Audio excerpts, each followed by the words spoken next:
Welcome to another episode of Trash Talk. I'm Jon-Bernard. This is Nick Kairouz. And we bring you the MMA news, the UFC news that are making the rounds this week. Coming off fresh from Manchester, UFC 304. Nick, how are we feeling? Great event. Very early in the morning. Wasn't the best if you were live on the ground in Manchester, which we were. You could see some people in the crowd, they were falling asleep. Some fighters, they were complaining. A lot of yawns. Leon Edwards said he wasn't ready because he was fighting at 5:30 in the morning. A lot of other commentators, you see DC in the ring, he was forgetting stuff. He didn't look like he was his best self. I don't blame a lot of fans being angry at Dana for the time that the fights were on. It was the UK fans. They put it on for a US audience, but geez, when the Muhammad Mokaev fight was on at 1:30 in the morning, you and I looked at each other and go, "It's going to be a very long night." And that was the main event. No, it was the start of the prelims. So he got upgraded from the early prelims to the prelims. So that was the start of the prelims. 1:30 and then got in the morning. cut from the UFC after the fight. He could still get re-signed. But yeah, look, a very good event. I thought there was some really good fights. Dana didn't seem too pleased after at the press conference with the level of fights, and he said a lot of the fights didn't live up to the hype. But I thought it was very good. Paddy the Baddie was great, beating Bobby Green. I thought Belal Muhammad had a great showing. You know, even though he did win by his pattern decision, I thought he was excellent. Tom Aspinall had a highlight reel knockout as well, so I thought it was an entertaining night. Tom Aspinall was the highlight of the night. Everyone, after the fight, was calling him the best heavyweight in the world. People saying Jon Jones is scared. Jon Jones would be watching this fight, not very happy because Curtis Blades got absolutely ran through. And Dana White even said after the fight, no one does that to Curtis Blades. Curtis Blades is a top 5 ranked heavyweight fighter. He knocked out Jailton Almeida, and Tom Aspinall made him look so inferior. Well, that brings us to our MMA hot take. Should Stipe Miocic pull out of the heavyweight title fight with Jon Jones like Joe Biden did the presidential election? Well, age is a significant factor here.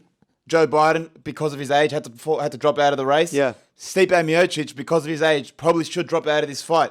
Is he up there with the premier fighters in his division? Look, is he up there with Tom Aspinall? I don't think he is. The last time we saw Stipe Miocic, he made like a walkout. He looked like he was limping. He looked like his knees are absolutely spent. And comparing it to Joe Biden, the reason why he's dropping out of the race, exactly, his age, he's old, he's shitting himself, he's shaking hands with imaginary people. Falling downstairs. He's falling downstairs. I'm not saying Stipe's that bad, but when you're comparing him to other heavyweights like Jon Jones and what we saw from Tom Aspinall, he's pretty much Joe Biden of that division. I'm not saying he should drop out because it's a massive payday with Jon Jones, but the fight that people want to see is Jon Jones versus Tom Aspinall. No more interim heavyweight champion. They're holding up the division way too long. He even said he's going to be the backup for Jon Jones versus Stipe. He wants to be. He wants to be. Dana White said they're stupid not to do that, so that he's going to do that. If that does fall through, Tom Aspinall took absolutely no damage. His average fight time has now gone down to 2 minutes 10 in the octagon. The guy's an absolute freak. It's what people want to see. And Jon Jones said it's a supply and demand thing. I think we're eventually going to see this fight, but do you even want to see Stipe versus Jon Jones? Look, before we go on another tangent here, let's give credit to Stipe. He is known as the greatest heavyweight of 100%. All time. He's not that bad. He might surprise people in the ring. You never know. Jon Jones had one heavyweight fight against Cyril Gane, and he walked through him. That could have been lucky. You don't know. Stipe Miocic could beat Jon Jones. But if you're looking at it objectively, Tom Aspinall should be fighting Jon Jones. He's the interim heavyweight champion. When does the interim not versus the undisputed? And how is Jon Jones fighting Stipe? It makes no sense. It's never happened before, and it shouldn't happen. It's a rewarding fight for the both of them. It's going to be a money fight. People are going to watch to tune into Jon Jones. They're rewarding Stipe Miocic for him carrying the heavyweight division for a long time. He deserves a send-off fight, but right now, Tom Aspinall is the it person in the heavyweight division. He called him out after the fight. He just said, "Jon, it's nothing personal. I just think I'm a better fighter than you." It was a great way to do the call out. He doesn't want to fight anyone else. He did propose something else, though. Tom Aspinall did propose a tournament for the heavyweights. He proposed him versus Alex Pereira, Jon Jones versus Stipe, winner fight each other on the same night. This has never happened before in the UFC, a tournament. There have been tournaments done before in the old days of the UFC. And we've seen movies that featured Kurt Angle, like Warrior. That was a great tournament. Very entertaining tournament. I love that. I love that movie. Very unrealistic movie, but great tournament. I don't know the logistics of it. We've seen 2v1 in MMA. I want to see this tournament. For Tom Aspinall to throw something out like that, we also spoke to Alex Pereira. He said he'd like to have a BMF tournament when we spoke to him. Would the UFC ever put on a tournament, a heavyweight tournament? No, they wouldn't put on a tournament. No fighters fighting twice in one night. We're in an era of fighters where fighting twice a year is the level of activity of fighters. 2 in one night, Never again. Never will happen. Jon Jones, especially at his age, Stipe at his age, they think they're going to win and then back up and fight Tom Aspinall or Alex Pereira, the baddest people on the planet. If Tom Aspinall gets through someone in 2 minutes, if he knocks lucky. someone out, doesn't matter. You got to be ready. I'm just saying, imagine the pay-per-view numbers. If you put on a UFC heavyweight tournament featuring Alex Pereira, featuring Jon Jones, I think that could be up there with the biggest UFC box office of all time. It would, okay, but you're looking at it like... Everyone would tune in. Yeah, because it's a dream. It's a dream. Dreams don't come true. If dreams did come true, it would pay box office. Okay, what if you did plan to have them consecutively in terms of pay-per-views? You know, have them closer payper-views, maybe one now, November, then one in December, depending on how Jon Jones goes. That's still too quick of a turnaround time. You need like a 6 month, you need maybe have one in January, then the other one in July. Regardless. And by the way, it's a logistical nightmare. Try and actually think of it. How can you have one fighter go on first, then the other fight right after? Do you have an hour break between the next fight because you got to get them fresh? Do they fight at the same time to get them fresh for the second fight? Someone's losing out there. Yeah. Regardless, Tom Aspinall said he is holding out until he faces Jon Jones for the unified, undisputed heavyweight champion in the UFC. And I think he rightly should. He doesn't want to fight anyone else. But he's not going to defend the interim again. Do you think that fight ever happens? Do you think Jon Jones, after beating Stipe, would fight Tom Aspinall? Do you know why I do think it happens? Money, money, money. Jon Jones doesn't need money. It doesn't matter. It doesn't need money. He's going to make money. It's what everyone on Twitter immediately after the co-main event, immediately after Tom Aspinall knocked Curtis Blades out. Jon Jones, where are you?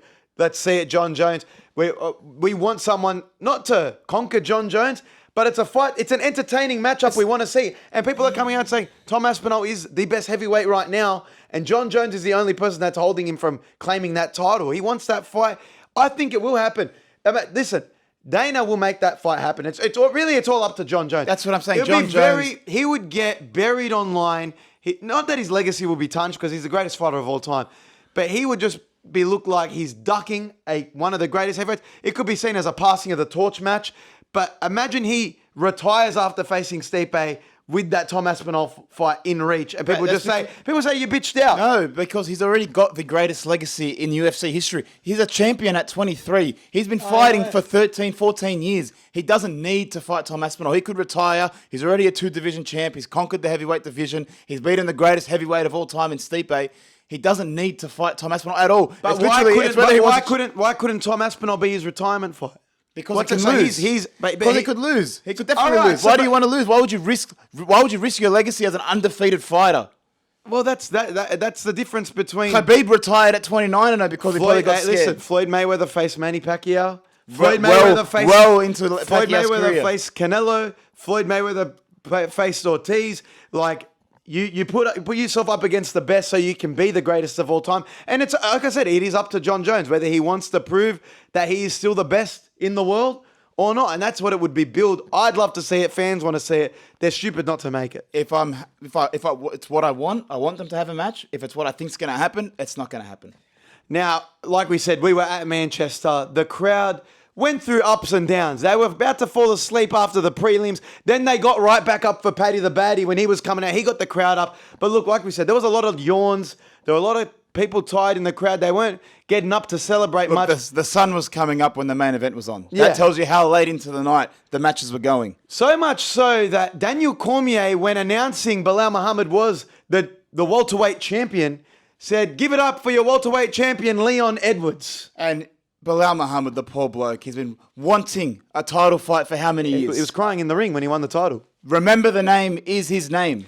It's Belal, remember the name Muhammad. And DC forgot his name. Yeah. The crowning moment of his career, Daniel Cormier now has to say Leon Edwards. You've ruined the whole night for him. Oh, look, all the hard work of whatever he did in that fight just went out the window. To be fair to Daniel Cormier, it was late. He was ready to get out of there. He wanted to be on the first flight back home. I think he's got to back up and go to Australia. He was just thinking about the 20-hour flight to Australia now that he's got to do on no sleep at 5 a.m. But I feel bad for DC. He immediately corrected himself and said, "Oh, no, sorry, Belal Muhammad." But Belal it didn't look like he took kindly upon that because, like you said, it was his crowning moment. You know, you saw the photo of Dana. Dana didn't even want to put the belt on Belal either. You know when Steve Harvey mispronounced the winner of Miss Universe or something like that? That was what it was like. And you could see the disappointment in Belal's face. I felt sorry for him. It wasn't that bad. It was a little slip up from DC. DC's a consummate professional. Immediately corrected himself. But in talking about that, the meme's been going around of Dana White's face, like, I don't want to put the belt on this bloke. What does this mean for the welterweight division now that Belal Muhammad is champion? It's thrown everything up in the air because Leon Edwards was talking about being a double champ. Kamaru Usman couldn't fight Leon Edwards. Shavkat was the next challenger, and he would probably need to fight Kamaru or fight Belal off a loss. Colby Covington's nowhere to be seen. So who's going to be the number one contender? Belal Muhammad says he doesn't want to fight Leon Edwards in a rematch for at least 3 years. But should Leon Edwards get a rematch? Not based on the performance. He was very disappointing. He lost 4 rounds to 1 at least, and he just got out. He didn't look like himself. Now, and really, what's his resume? He beat Usman and Colby Covington. Listen, right? Don't just skip over Usman. He beat Usman, who was the best welterweight at the time, right? That probably the number 1 welterweight of all time. Let's, for argument's sake, right? One of the longest reigning title reigns in the welterweight division. So just saying, the head kick was a miracle. When I but say then to back it up and beat him again, I'm not taking you got to give Leon Edwards his flowers. I'm not saying it like he just beat Leon Edwards. I'm saying he's only had 2 title defenses. Really, when you want an immediate rematch, you have to be a champion for a long period of time. For example, Volkanovski, multiple title defenses, had the title for at least 4 or 5 years. That's someone who deserved the rematch. Kamaru Usman, same thing. He deserved an immediate rematch. Leon Edwards did not have a Kamaru Usman type reign. You're right. He lost 4 rounds to 1. He got wrestled around the ring. He was getting thrown around. People are crediting Belal's team, but also Khabib for helping him out with his wrestle, breaking down Leon's game. But we spoke to Leon before the fight, leading up to the fight, and we said Kamaru Usman wants to get back into the welterweight division. He wants that path to the title. Who should he fight next? Because Kamaru was saying he has 4 potential in mind, but Belal being one, and a few others. Leon at the time said he needs to fight maybe Jack Della or Shavkat.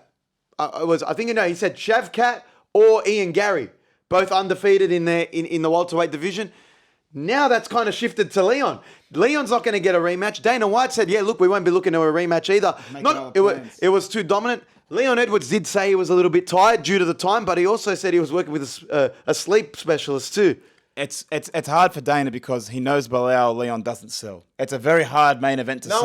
It was a hard main event to sell in Manchester. It's going to be hard to sell the rematch. That's what, especially with how one-sided it was. Because Belal, as much as he was trying to sell the fight, people do dislike him for some reason. I don't know why. Leon Edwards, he doesn't have the mic skills, I think, to really sell a fight as well. So they're going to try and avoid that rematch as much as possible. What's the best fight for Leon Edwards after losing his title? I think he has to verse Shavkat or Jack Della because they're 2 people that are pushing up towards the top 5. And Shavkat could hold out for a title shot himself, but if he beats a former champion, that solidifies himself. Shavkat's been out for a while. Someone that I would like to see him face is Ian Gary. Ian Gary, I think he's got the mouth to sell a fight. Hated. Leon likes being the baby face. Ian Gary's the hateable guy. I'm just saying he's got to be an undefeated guy in that division, or Jack Della as well. Jack Della also out with the injury. He's not going to be on Perth. So right now what makes sense is Shavkat or Ian Gary. Everyone does not want to face Shavkat. I wouldn't want to face him. He's the most frightening guy in the division. If you want to prove yourself, face him. But you saw even Kamaru Usman didn't want to face Shavkat when he was offered Shavkat. So I think the fight is Leon Edwards versus Ian Gary. And that's one I would like to see. Ian Gary wins, it elevates him up the rankings, probably puts him in line for a title shot. Leon Edwards wins, probably in line for a rematch. And they've had history before. Didn't Leon kick him out of his gym or something? Exactly. There's been a back and forth. There's some animosity between them. There's a backstory there. You can sell the fight already. I think perfect move for Leon right now is get right. It's not like he got knocked out or anything. He literally just lost by unanimous decision, like many have against Belal Muhammad. Well, that's what I want to go back to. Belal, all week he was talking up. Headshot dead. He's going to be the one that knocks Leon out. I'm punching as fast as Canelo. I'm wrestling like Khabib. He was great. It was a great fight, but he still won by unanimous decision. All the build up to the fight is Belal just wins by decision. He doesn't have that power. He's not that good of a fighter. Does that narrative still push forward now with this fight? No, the way that he wrestled and mauled Leon Edwards. Pile drived him. Pile drived him onto the ground. Headshot onto the floor. Seriously, headshot. Not dead, but headshot dunk onto the floor. He did bully him in the ring. And there was really no answer for it. But also, he pieced him up while he was striking too. Not that he has hands like Canelo, like his coach said during the week and in the build-up. But look, I think Leon definitely fights someone and then gets a rematch at the title if he goes through.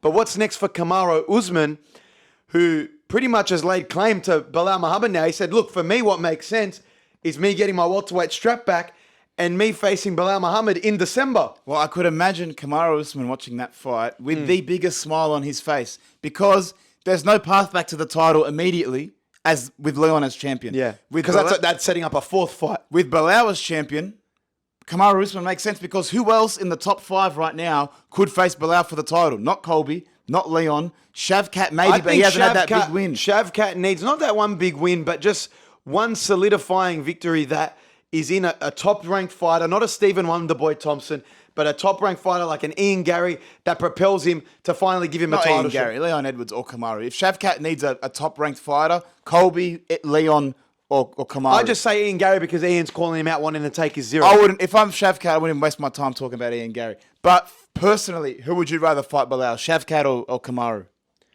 Who would I rather fight, Belal Muhammad? For the title now. Who should get the I title think shot the money next? fight for me is seeing Usman try and reclaim the welterweight title. And it's not like he doesn't deserve it. He had a great showing against Khamzat. Again, some argue that he beat Leon Edwards in the rematch. And then you talk about the head kick. That was a miracle.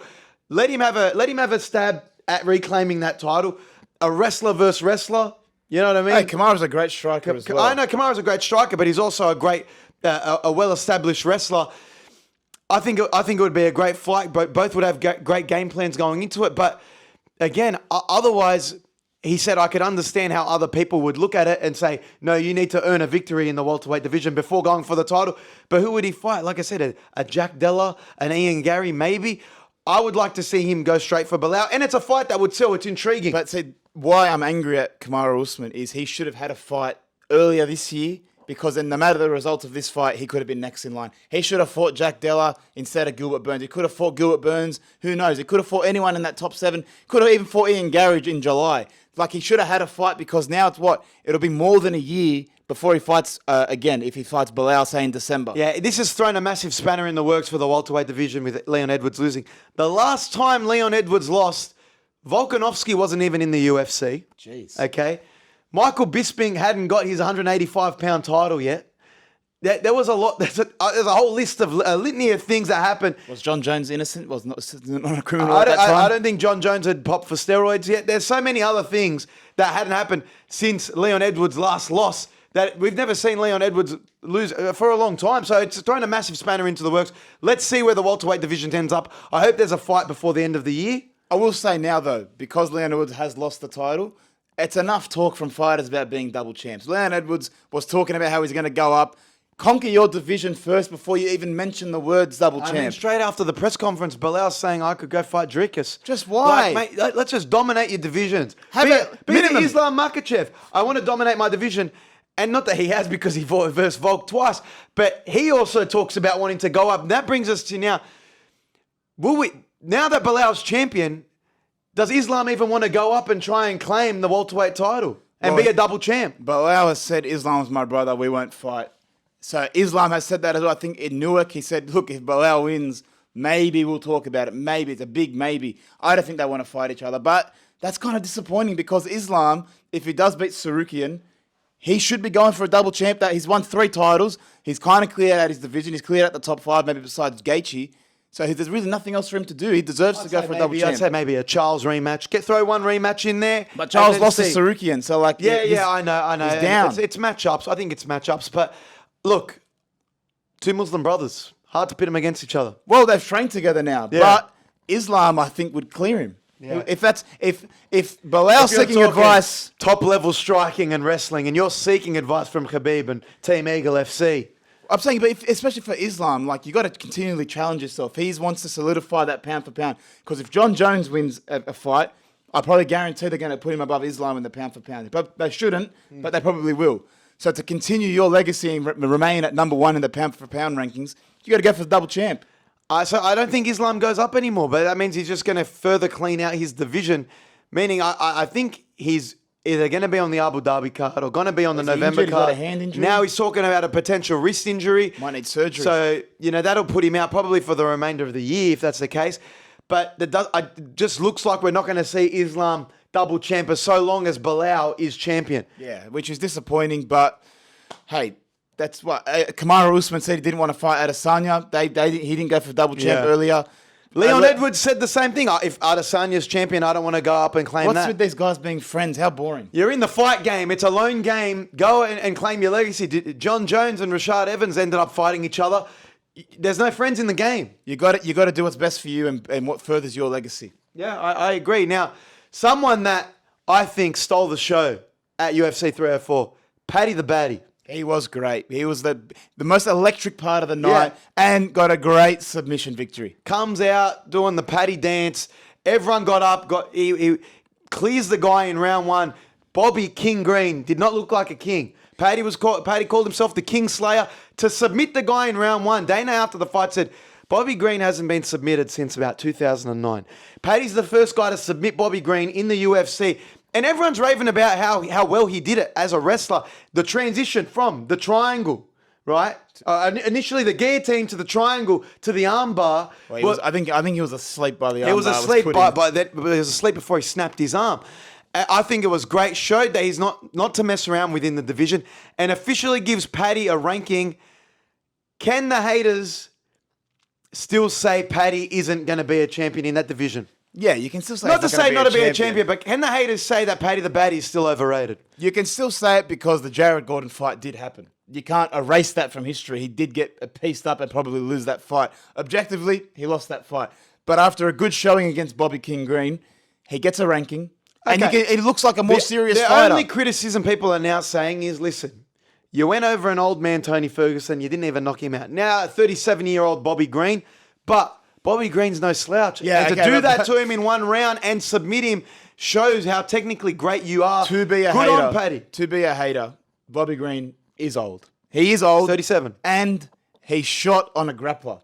Why would you do that for? Because that was Paddy's game plan going in. I'm going to kill him with leg kicks, keep my distance, and wait for him to shoot. And that's what game plan worked to perfection. I think the CTE... He did it in round one. No. The CTE caught up on Bobby Green, and that was not a good fight game plan. Whoever told him that, whoever concocted that idea to do that in the fight, should be fired. Well, I like Curtis Blades. Why'd you try and stand up and strike? He said he got a bit carried away. But that was a minute into the fight. Yeah, he said he should have wrestled. Like you said, what did Belal Muhammad do with a striker? He wrestled him. What should Colby Covington have done to Leon Edwards? Wrestle. And that's what I would have done. Stick to your game plan. Curtis Blades didn't do it. Bobby Green didn't do it. Yeah. So, Paddy the Baddy, give him his respect. He's now a ranked fighter. Made the call out after the fight. People are saying feed him to the Wolves. Give him Charles Oliveira. No way. I mean, that would be a great fight. That's what I've been reading online. That'd be a great fight, but if honestly, he's not ready some for Charles that. fans, if Paddy... and Paddy said it leading up to the fight. Every time I win, they move the goalposts. Oh, he's too old. You fought a Tony Ferguson and you didn't knock him out. Oh, Bobby Green's too old now. Oh, but they thought he was going to lose. Give him the Charles Oliveira. If he goes on to beat Charles Oliveira, as an example, some 5. Charles fans would kill themselves. Seriously. That'd be a great slide down from Charles Oliveira. Yeah. I mean, not that Paddy the Baddy's a bad fighter, but he just got a ranking. The more likely fight, I think, will be the winner of Benoit Saint Denis in his fight in France. That's who he called out. But Paddy's 29 years old. He's going to enter his prime pretty much. He just signed a new 3-fight deal. Oh, it got finalized? Yeah, that was all the talk in the lead up was it was his last fight on his contract. And, could he fight Jake Paul if he was going to get called out by Jake Paul? He said he's a prize fighter, but he just signed a new 3-fight deal with the UFC. Bright future in the UFC. It feels like all the haters that turned on him after that Ariel Helwani situation are now coming back and saying, we're on the Paddy the Baddy train. Hey, he's still very charismatic. He's entertaining. He's entertaining. He's a highlight of fight week. In a fight week with Leon Edwards and everyone hating on Belal Muhammad and Tom Aspinall and I find Tom Aspinall funny, but Tom Aspinall not being Tyson Fury and selling his fights.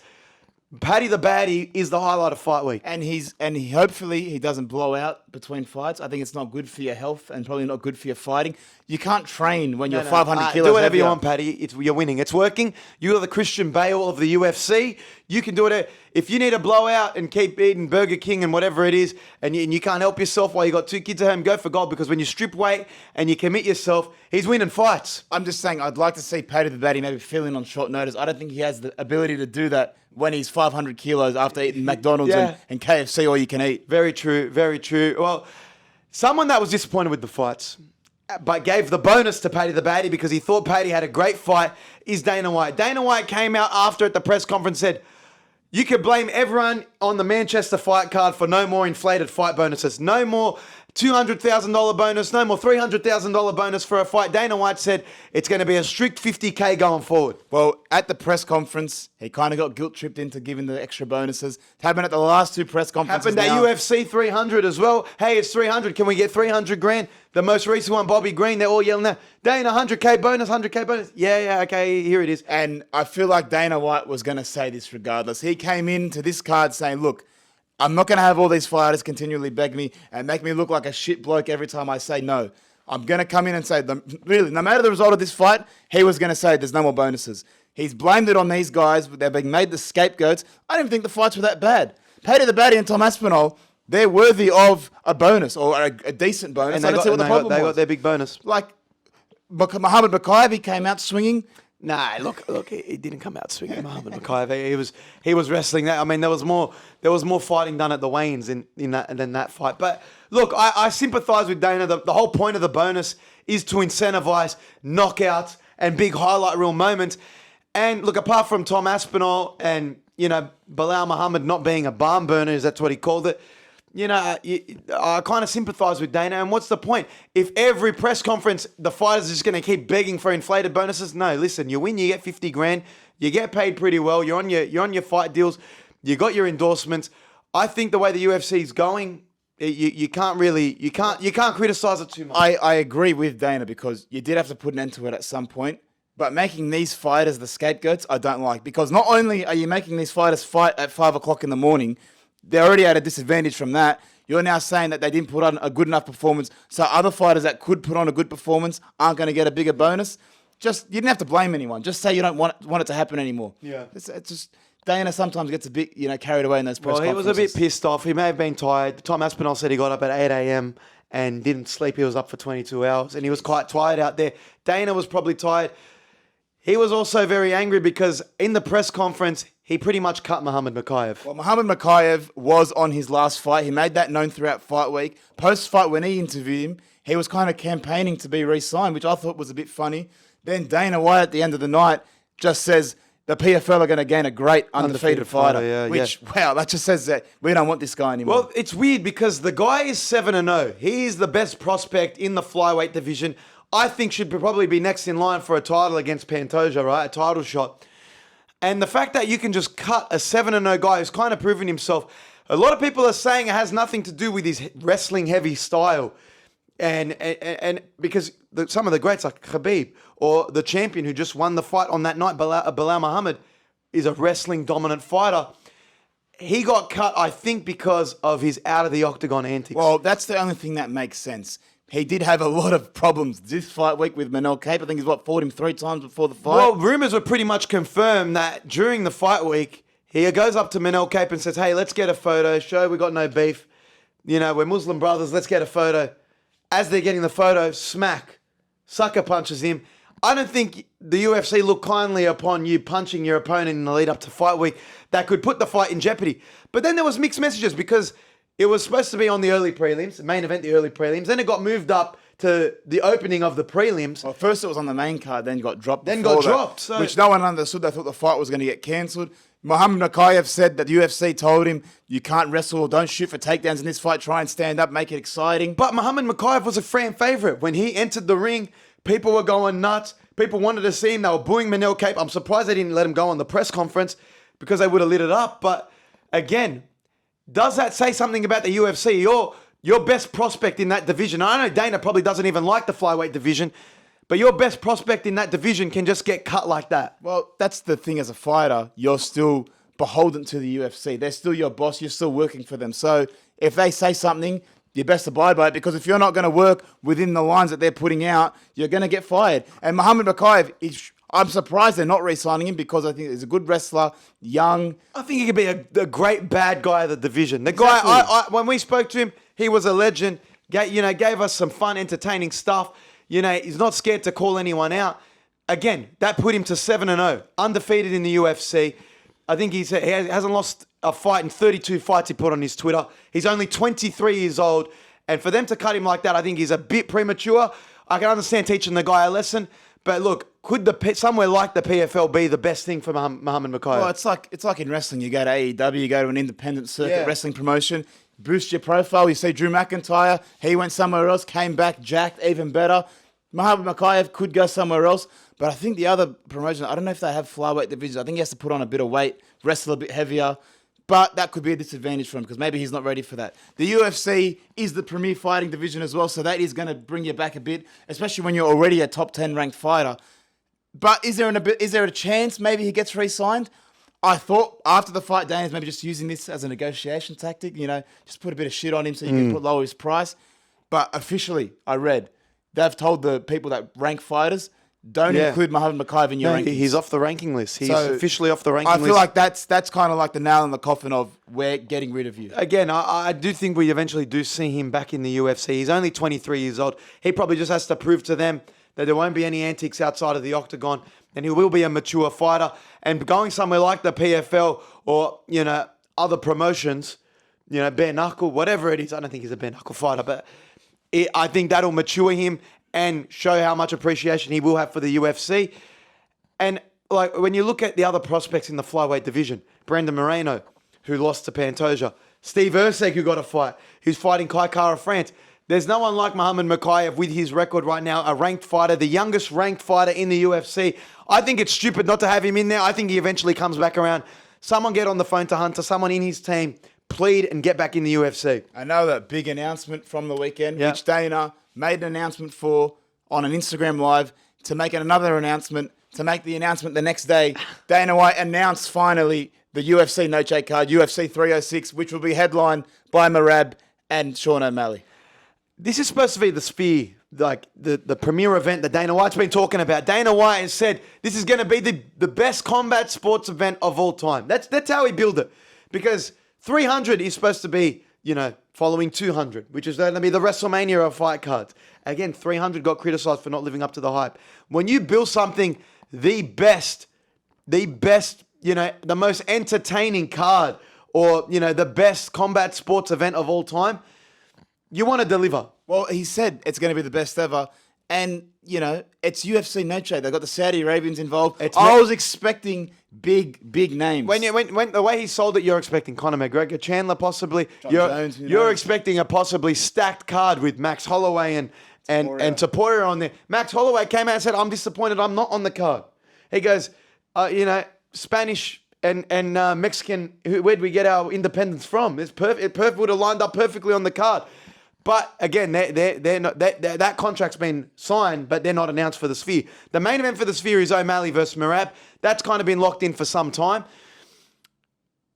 Are you excited for the card, and is it going to be the premier combat sports event that Dana's been selling? It'll be cool because it's at the Sphere. One night only at the Sphere. They've said they're never going back. It's going to be something that's never been seen before, a combat sports thing inside the Sphere. I don't know how it's going to look, but it should look great. But the card that was announced, Diego Lopez versus Brian Ortega, people weren't even excited for that at 303. They were a bit, but it's not that exciting. Alexa Grasso versus Shevchenko. Again, women's fighting, it's not really the best. Co-main events out of women's aren't always the most exciting fights. They don't sell historically. Exactly. And then Merab versus Sugar Sean, I find that particularly interesting because they're great on socials, but to, maybe to people that aren't on social media, two bantamweights aren't the best and most exciting fights. Sugar Sean at the Sphere is going to sell. The Sphere is going to sell regardless. They're going to put on a show. But the way that they build it, we were expecting a little bit more. I still think it's going to be a great card. But again, I was expecting a stacked Saudi Arabian Riyadh season card. When he put out the announcement on his Instagram that he was going to make an announcement the next day, I thought, okay, that's got to be McGregor. So many people around the UFC in the media were like, yeah, I think this is a big announcement. And Michael Chandler was tweeting. Michael Chandler said, I haven't gone anywhere, and he's tweeting that Conor McGregor. I'm thinking this announcement's coming soon. In Vegas at the Sphere, it made sense. Yeah. So that's why I think the level of disappointment is what it was, because you were promising a massive announcement, a massive card. Turk El Sheikh was saying this is going to be big. They're both liars. Yeah. They both lied to my face. Yeah, it's going to be an interesting main event regardless. I think I'm going to take Merab in this fight. And I'll probably change in lead up with the preparation and how the guys interact with each other in fight week. But it's finally Merab's test. He's been campaigning for a title fight for so long. He's the ultimate wrestler of that division. Yeah. And I think it's as a style, apart from Aljamain Sterling, who was supposed to go in with that style of game plan, didn't execute it, thought I'm going to stand up with Sean O'Malley, who's the best striker in that division. You saw what he did with Cheeto Vera. But I think Merab meticulously stays to his game plan, and I think he does a Belal Muhammad and upsets. If Merab's taken down P.O. to Yarn that many times, he should be at least getting 2 to 3 takedowns around against Sugar Sean. If he commits to his game plan, but we'll worry about that at UFC 306. Yeah, I will worry about it when it comes. I'm excited for the main event. I'd love to go to the Sphere, check it out. I think they're going to up the production. I think they're bringing in artists to come in. They're going to do something. They're doing something. The Saudis are involved. It's going to be massive. Anything that is Saudi Arabian in 2024 until at least 2030 will be massive. Well, talking about the Sphere, set to happen on the same weekend as the Sphere. I think same night. The same night as the Sphere. Canelo Alveraz is set to fight an opponent. This is going to be Edgar Berlanga. Edgar Berlanga? Edgar Berlanga. I don't know if I'm pronouncing his name right, but Can't say I'm too familiar with him. But that's who Canelo Alveraz is fighting. I definitely thought it was David Benavidez's turn after his campaign to fight Canelo Alvarez. Regardless, Canelo Alvarez is set to fight on the same night as UFC Sphere at the T-Mobile Arena. And this is like a direct shot at the UFC and saying, boxing can compete with you too. You don't own Mexican Independence Day. We're getting the best boxer, the best Mexican boxer in Canelo Alvarez on the same night. Dana White has taken this as a direct shot. Dana White has said MGM have trying to fuck with him for so long, for the last 20 years. Why would you put it on the same night? But they have the right to. Well, Dana White shouldn't be happy about it because it's just going to bring attention away. It's taking business. But if you're a boxing promoter, why do you not have the right to put on a fight on Mexican Independence Day? The biggest Mexican fighter in the world, Canelo Alvarez, why would he not fight on Independence Day? So, like, does it have to be in Vegas? Well, that's the fighting capital. That's boxing capital. That's the mecca of boxing. Why wouldn't it be there? Yeah. Like, I don't think it's smart to have 2 events, but just because you booked it in first, who's going to be the bigger event? Who do you actually think will be the bigger event? For Mexicans, loyal Mexicans. Okay, if you're putting up Sean O'Malley and an entire UFC card, because that's the draw, Sean O'Malley, the also draw is the Sphere, a fight card at the Sphere, or Canelo Alvarez, the best boxer of our generation, right? It's tough. It's very tough. I don't know what would sell more. There's been a lot of Canelo fights. There's a lot of Canelo fights that I'd say the casual boxing fan hasn't watched. Yeah, it's true. Did you watch the Canelo versus Munguia fight? No. Did you watch it in full? I think Canelo's up to his 67th professional fight. So he'll probably have another 40 more. I think you got to edge it to Dana White and the actual UFC organization. I think this Canelo fight, they're actually taking business away from themselves by having it on the same night as the UFC. But Canelo fighting a not so known opponent to the casual boxing fan, which is a lot of people out there, because boxing ranges from, we got your Oz boxing fans, you got your world-renowned boxing fans. You don't know who the challengers are in multiple divisions. So it can be confusing for some with all these different promotions. So I think they're taking business away from themselves because more people want to go and watch the UFC at the Sphere. Well, Turkel Sheikh even came out and was taking a shit on boxing, or the promotion that was putting on the event, because he's involved with the UFC Noche. Yeah. So he wasn't happy either. And I can't imagine the boxers that are going to be on this card are going to have good relationships with Turkel Sheikh, who will probably be the king of boxing in the future. Yeah. Everything boxing related and promotion related will filter through Turkel Sheikh in the future. So I wouldn't be wanting to get on his bad side. Yeah, he's currently in LA right now, putting on a Riyadh season boxing event with Crawford there. You saw Crawford and Andy Hearn going at it when they were doing the promo for that. But look, it's interesting. Look, they're taking away a bit of the Mexican audience. Everyone, definitely. Canelo's the biggest Mexican boxer. They will be taking some, but like, regardless, how many can you fit in the Sphere anyway? They're going to sell it out. It's going to be a massive gate for them. But I would be disappointed that it's You're taking away from fight week. You're taking away the attention from fight week for sure. You're going to have 2 fight weeks going parallel with each other in Las Vegas. How does the media double up on that for sure? How do you sell the fights differently? I don't know. It's going to be difficult. I would probably lean towards UFC though. I would go to the UFC card at the Sphere, one night only. Dana White shouldn't be worried about anything. And I didn't know he had bad relations with MGM. I thought they were on good terms. They've been fucking disrespecting him for 20 years. That's what he said. Well, I think it was where the UFC was trying to get on in Vegas, as in they were trying to put events on. Yeah. They were shied away from the MGM, and where did they have to go? The Trump Hotel. That's how that relationship with Trump started. So, again, I think because of the boxing ties with MGM and the amount of boxing events being the fight capital in Vegas, them and the UFC haven't got along. It'll be a fun time to be in Vegas, nonetheless. Let's move on to boxing Ryan Garcia, who went on a massive Twitter rant recently after the Olympics and the opening ceremony. Which has become the norm nowadays. Yeah, Ryan Garcia going on massive Twitter rants. I think he's in and out of rehab. But look, I'm a big fan of Ryan Garcia, very entertaining. A great boxer. Him and Manny Pacquiao could potentially go at it. I read a story here. Well, Manny Pacquiao had an exhibition fight on the weekend, I think, against a kickboxer. 3 rounds. Apparently didn't look too good. I think he actually lost. I think he's in his mid-40s boxing. There was a stipulation in the fight that no leg kicks. Yeah, if the guy threw a leg kick, he'd get fined $5 million or something like that. So it was a pretty stupid fight. Exhibition. Floyd Mayweather's done plenty of them. Manny Pacquiao's trying to get a bit extra cash. I think you have to understand, Manny Pacquiao is a god in the Philippines. Well, this fight was in Japan. Yeah. So not the Philippines, Japan. So he's just getting a bit of cash grab. Is it on pay-per-view? I don't know. Yeah, okay, yeah. But going forward, Manny Pacquiao has said he wants to fight a real fight in November or October, I think, at the end of the year. And then on the back of that announcement, Ryan Garcia says, I want to fight Manny Pacquiao. That's a money fight. Yeah. Ryan Garcia versus Manny Pacquiao, I don't think it will happen because it seems a bit absurd. I think he's still got problems fighting Ryan Garcia. Is he allowed to fight? No, right now he is not allowed within the WBO to be sanctioned for a fight. WBC, one of those. Obviously due to his antics outside of the ring, which doesn't really make sense to me. But a Manny Pacquiao-Ryan Garcia fight would sell more than Garcia versus Devin Haney. I'm telling you right now, a legend coming back into the fold against a young up-and-coming boxer. And not up-and-coming, I think Ryan Garcia has proven himself in the ring, beating Devin Haney. And like I said, if he didn't pop for steroids, he'd probably be the champion right now. So Manny Pacquiao's last professional fight, I think, was in 2021, which he lost. Mm-hmm. That's 3 years ago. In 2021, he was already an old man. 2024, he's an even older man.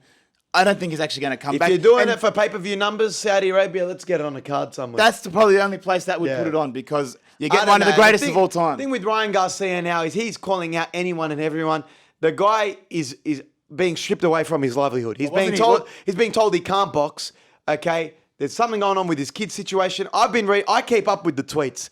He's saying they're taking everything away from him. They're taking his victories away from him, his title that he was supposed to get. But also, you got to think, you came in overweight to that fight too, Ryan Garcia. You do hold some responsibility, and you could always turn it around. His priority should be getting back in the ring. Well, he does look a bit out of shape as well. Wasn't he supposed to be making his UFC debut? And he said he had a phone call with Dana. Maybe he wanted to be on the Sphere Card. I don't know.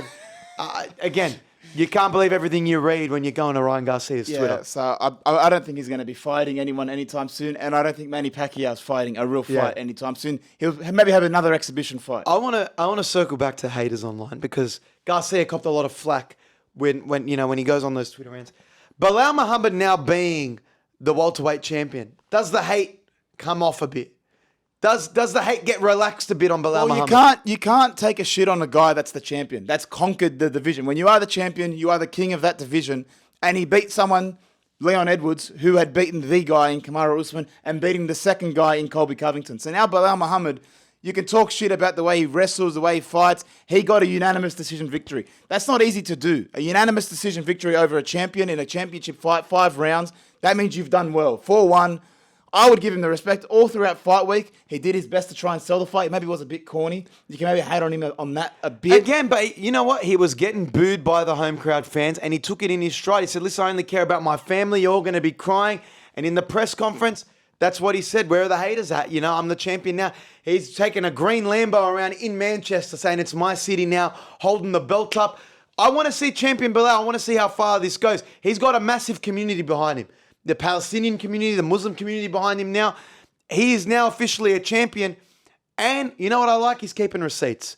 He says to Leon Edwards, you know what? If you want a rematch, you can wait 3 years. Well, you made me wait for my title rematch. You can wait for your rematch. Yeah, Belal's got no. The same way Leon had no right to dictate anything. Yeah. Listen to Uncle Dana. Whatever he says goes. But to his credit, he said, "I'll fight anyone. I'll fight Shavkat.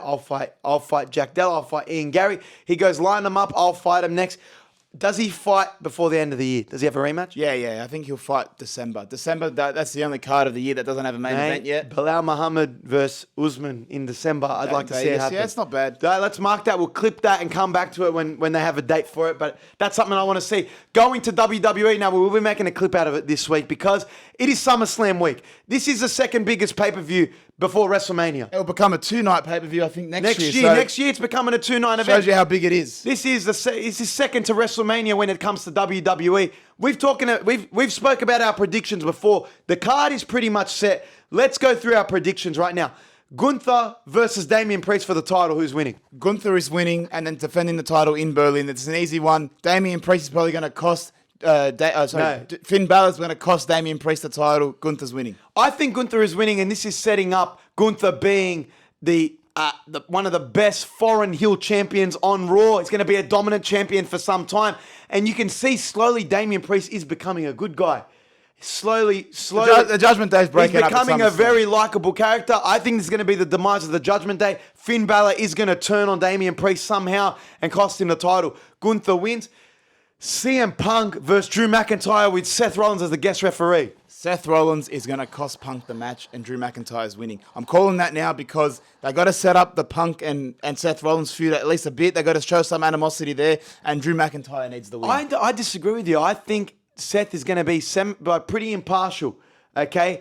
That Seth Rollins CM Punk feud is going to happen well down the road. I want to see CM Punk and Drew face each other for at least 3 pay-per-views. This is a rivalry that where CM Punk has cost Drew a title shot at least 3 times. It's cost him his money in the bank. He cost him at WrestleMania. This needs to go on for some time, probably ending like a Hell in a Cell or something. These guys hate each other. It needs to be settled. I think Seth goes back and forth with both wrestlers, and I think it ends with Drew McIntyre winning. It does end with Drew winning. That's okay. So we're pretty much on the same page so far. Rhea Ripley versus Liv Morgan. The fight for Dominic Mysterio. The custody battle for Dominic Mysterio. I don't know if you saw the heartfelt tweet that Marmy put out for Papi on Twitter. Mm-hmm. I think they're setting everyone up. I think they're setting everyone up from a Dominic Mysterio turn on Rhea Ripley. How many turns do you want on this and thing? And Liv Morgan's going to... You can't. If you have one Judgment Day turn, you can't have Dominic turning on Rhea. I'm sorry. Triple H has been saving it all for SummerSlam. He loves the Big 4 events. He loves leaving everything for the Big 4 events. And unfortunately for Rhea Ripley, she's not getting her title back. You think Liv Morgan's winning? With a Dom Mysterio turn. Oh, mate, I think I agree with you. I think Liv Morgan retains, and this is causing a more breakup within the Judgment Day. It's going to be sad to see the Judgment Day break up. I'm telling you, they've been dominant since the because edge. if you look at them post WrestleMania, they had 2 world titles. Now it's going to be all gone within 6 months. Yeah. I think there's going to be a separation. So like Rhea and Finn and Carlito. Yeah, I don't know how they're going to break it up. Yeah, I know. Who knows? But it's going to be different. The main event, Cody Rhodes versus Solo Sikoa. Cody Rhodes versus the Bloodline. I want Solo to win, but the more I've spoken to you about it, the more I'm leaning towards Cody retains. Solo's not ready for a title. He's not that level of. Do you know what's character overshadowed this whole match? Everyone's saying Roman Reigns is returning. I don't think he is. No one even cares about Cody Rhodes as a champion. No one's caring about is Solo worthy of being a champion. Everyone's just looking forward to Roman Reigns returning at SummerSlam. And we miss him. We miss the Tribal Chief. I miss the true Tribal Chief. Right? And I want to see him come back and how that affects this new bloodline. Is it going to be the old bloodline versus new bloodline? Is Roman Reigns going to cost Solo? Well, I think what's going to be the most disappointing for the fans that are expecting Roman Reigns is you're going to get Jimmy Uso. Jimmy Uso is going to be the one that comes back, and everyone's going to be like, "Oh, listen, really? I think it's time. It's time. We've had a long time since WrestleMania. Roman's had his time off. Maybe he's gone and filmed a movie. He's looking jacked. I'm sure you've seen the footage online.